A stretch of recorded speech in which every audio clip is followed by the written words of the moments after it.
এই যে আপু, জি ভাইয়া বলেন। আপনাকে না নায়িকাদের মতো লাগতেছে। ও থ্যাংক ইউ। আচ্ছা, আপনার বিয়ে হয়েছে? জি 3 মাস হলো বিয়ে হয়েছে। আপনার হাজবেন্ড কি করে? আমার হাজবেন্ড এখন আফসোস করে। ভাবি, কিছু মনে না করলে একটা প্রশ্ন করব। ভাবিরা কখনো কোনো কিছু মনে করে না, জিজ্ঞেস করেন।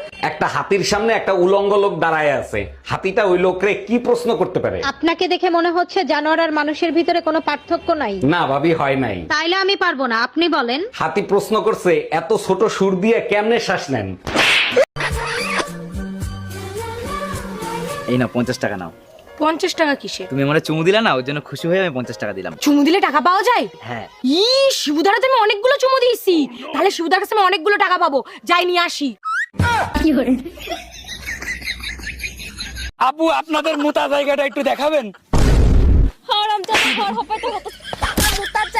আরে আরে, কথা তো শুনবেন, কথা তো শুনবেন। মোতা জায়গা মানে আমি বলতে চাচ্ছি যে আপনাদের টয়লেটটা একটু দেখাবেন। কি সব মনে করে শুধু মারে। এই তাড়াতাড়ি পালো, আমার বর এসে গেছে। তাড়াতাড়ি পালো, আমার বর এসে গেছে। 1 মিনিট, তোমার বর তো আমি, তুমি আমাকেই পালাতে বলছো কেন? আচ্ছা, তুই যদি আমারই বর হোস্টেলে পালাচ্ছিলি কেন, বাজে ছেলে একটা? এই কি হয়েছে তোমার, মন খারাপ কেন? ছোট্ট একটা স্বপ্ন ছিল, পূর্ণ হইল না। কি এমন স্বপ্ন যে পূরণ হয় নাই আমাকে বলো। 6-7টা বাচ্চা হবে, আচ্ছা যাও, তোমার স্বপ্ন আমি পূরণ করার চেষ্টা করব। কিন্তু তাদের মা আলাদা আলাদা হবে। তুই কুত্তা, একটা কুত্তা। জামাই 6 মাস হয়ে গেছে, মেয়ে আমার কাছে আছে, তুমি ওকে নিতে আসো না কেন?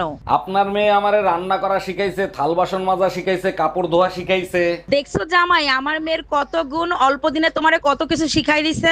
আমি এখন ঘরের সব কাজ করতে পারি, আপনার গুণধর্মে আপনার কাছেই রেখে দেন। পুরান বউ দেন, নতুন বউ নেন।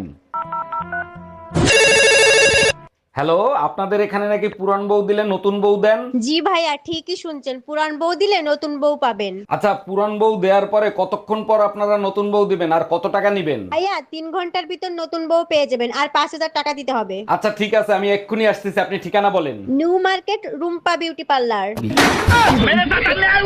ঘরে কেউ আছেন? 2টা ভিক্ষা দেন। ঘরে চাল নাই, 2টা টাকা দেন। টাকা পয়সা কিচ্ছু নাই, কালকের ভাত থাকলে দেন। ভাত তরকারি দেওয়ার মতো ঘরে আমার কিচ্ছু নাই। কিছুই নাই না, কিছু যদি না খায় হুদাই ঘরে বইয়ে রয়েছেন, কে থাললেই হ্যাঁ আমার লগে ভিক্ষা করতে লন। তোমার কাছে একটা জিনিস চাবো, দিবা? অবশ্যই দেবো, বলো কি চাও তুমি? আমার ফোনটা না নষ্ট হয়ে গেছে, আমাকে একটা ফোন কিনে দিবা? শুধু একটা ফোন? বলো কি ফোন এনে দেবো? ওই যে আপেল খাওয়া ফোনটা আছে না, ওইটা দিলেই হবে। তুমি কি করে ভাবলা অন্যের খাওয়া জিনিস তোমাকে এনে দেবো? দেখো, তোমার সাথে আমি আর সম্পর্ক রাখতে পারবো না, আজকে থেকে ব্রেকআপ। ব্রেকআপ? আমাদের এত বছরের সম্পর্ক, তুমি ব্রেকআপ করবা কেন? এত কথা বলতে চাই না, তোমার জন্য আমার মনে আর কোনো জায়গা নেই, তাই ব্রেকআপ। মনে জায়গা নাই তাতে কি হয়েছে? তোমার মাথা তো পুরো খালি, ওখানে রাখো। কি গো, রাতে কি খাবে? আলু সিদ্ধ ভাত খাবে না মাটন খাবে? মটন খাবো। কি বলছো? মটন খাবো, মটন। আর কি বলছো শুনতে পাচ্ছি না, জোরে বলো। মটন খাবো, মটন। আরে কিচ্ছু শুনতে পাচ্ছি না, জোরে বলো। দূর, সেই বানাবে তো আলু সিদ্ধ, আবার ডায়লগ দিচ্ছে। আলু সিদ্ধ ভাত খাবে, সেটা আগে বললেই হতো। ফাউ ফাউ আমার টাইম নষ্ট করলো।